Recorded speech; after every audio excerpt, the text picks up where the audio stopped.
Ugh, I should have just proposed with this. Would have saved myself thousands of dollars.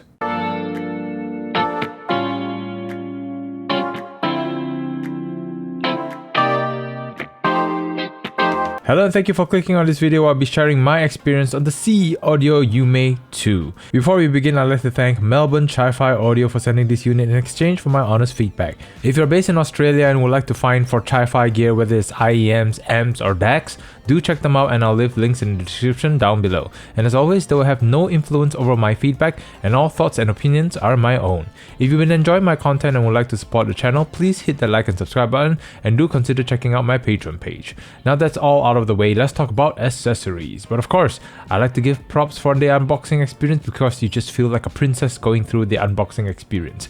I mean prince, you get what I mean. If she was real, I feel a lot of people would be simping. Yes, me included.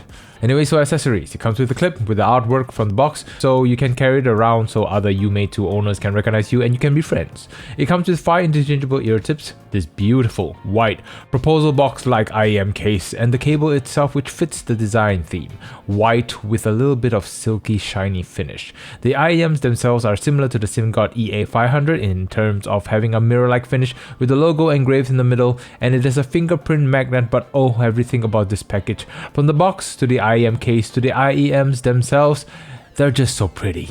You feel pretty just by wearing these. Yep, nothing wrong with a man feeling pretty.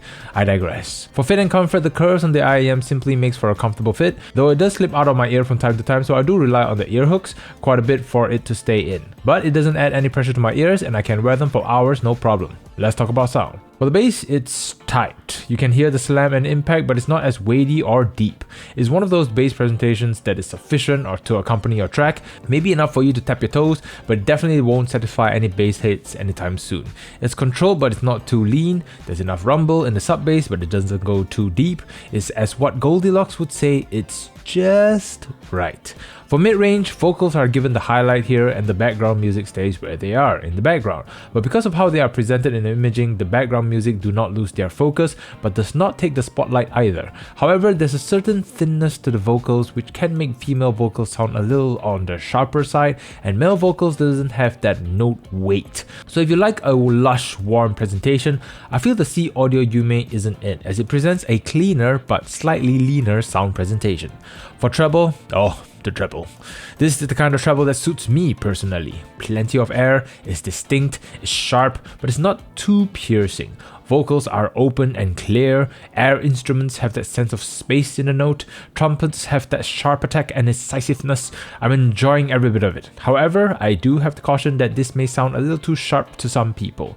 So if you like a much smoother and gentler presentation, the Seeaudio Yume 2 will not suit you. But if you want some clarity, it's as clean as the IEMs themselves before you touch them with your dirty fingers. For imaging and resolution, imaging on the left and right is pretty good due to how the overall sound is presented, with the background music being in the background, the vocals give it a highlight in relation to how it's tuned. It gives the illusion of a deeper soundstage, and there's some separation between the instruments to create that sense of space. However, despite how the treble is presented, because of the distance of the background music, the macro details can be heard, but the micro details of certain instruments can mesh together within the sound. So for the price point, it does enough, but of course, it falters compared to higher priced IEMs. I feel the 2BA is doing what it can within its limits, and unfortunately, it won't be able to keep up with anime tracks where there's tons of sounds happening, but any other more intimate, lifelike presentations, the Seeaudio Yume 2 will shine.